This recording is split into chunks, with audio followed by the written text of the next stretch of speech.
Shalom Godly Family. Pagi ini kita kembali menikmati teh hangat. Teduhkan hati, hadirkan semangat. Firman Tuhan pagi ini diambil dari Kisah Para Rasul pasal 17 ayat 16 sampai 34. Saya akan membacakan ayat ke-32 sampai 34 saja. Demikian firman Tuhan. Ketika mereka mendengar tentang kebangkitan orang mati, maka ada yang mengejek dan yang lain berkata, "Lain kali saja kami mendengar engkau berbicara tentang hal itu." Lalu Paulus pergi meninggalkan mereka. Tetapi beberapa orang laki-laki menggabungkan diri dengan dia dan menjadi percaya. Di antaranya juga Dionysius, anggota majelis Areopagus, dan seorang perempuan bernama Damaris, dan juga orang-orang lain bersama-sama dengan mereka. Demikian jauh firman Tuhan. Godly Family yang terkasih, siapapun perlu berita Injil. Sebab Injil adalah berita karya keselamatan yang dikerjakan Allah melalui pribadi Yesus Kristus agar setiap orang berdosa bisa diselamatkan. Masalahnya adalah tidak mudah membuat orang yang mempunyai keyakinan yang berbeda untuk percaya dan mau mendengar berita Injil serta menerima Yesus. Itulah yang dialami oleh Paulus saat memberitakan Injil. Dalam perikop Kisah Para Rasul pasal ke-17 ayat 16 sampai 34 dikisahkan ketika Paulus tiba di Athena, ia melihat ada banyak patung berhala yang disembah oleh orang-orang Yunani. Dewa-dewi dalam bentuk patung itu mereka sembah dan mereka agungkan. Namun di sisi lain, mereka sangat tekun sekali beribadah.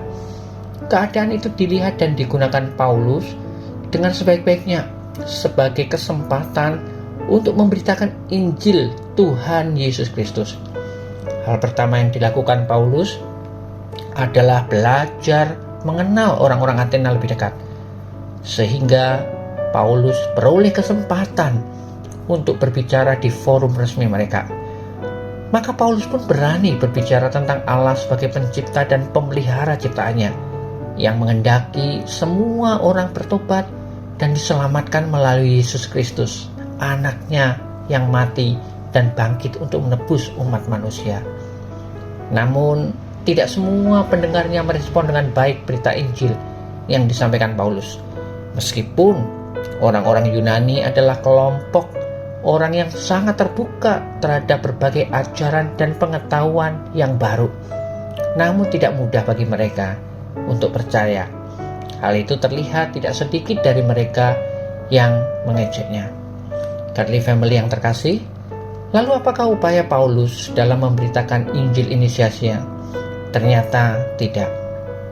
Kisah Para Rasul 17 ayat 34 mencatat, tetapi beberapa orang laki-laki menggabungkan diri dengan dia dan menjadi percaya.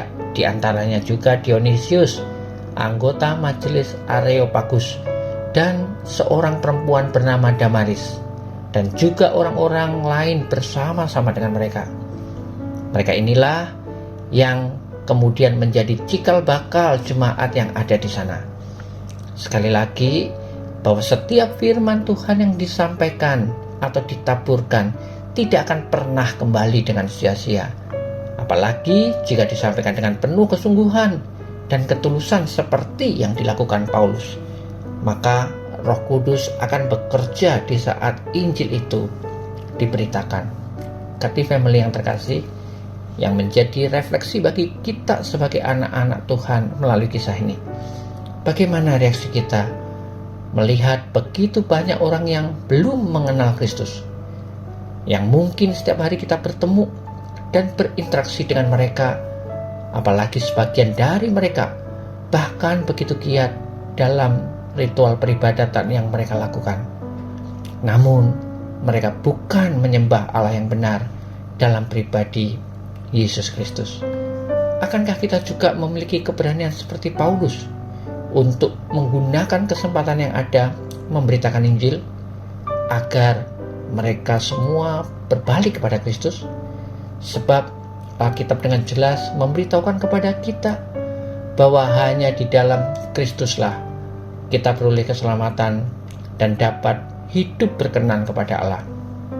Kiranya pemahaman ini menggerakkan hati kita untuk segera memberitakan Injil kepada siapapun, memberitakan bahwa Tuhan Yesus datang untuk menyelamatkan mereka yang berdosa, dan percayalah, berita Injil Kristus tidak akan pernah sia-sia. Mari kita berdoa. Tuhan Yesus, ajar kami untuk memiliki keberanian memberitakan Injil-Mu, agar setiap orang-orang yang ada di sekeliling kami boleh percaya kepadamu. Karena kami yakin hanya melalui Injil-Mu lah kami dapat berjumpa dengan Kristus Yesus yang sanggup menyelamatkan setiap umat manusia yang berdosa untuk menerima karya keselamatan yang telah Engkau sediakan. Amin.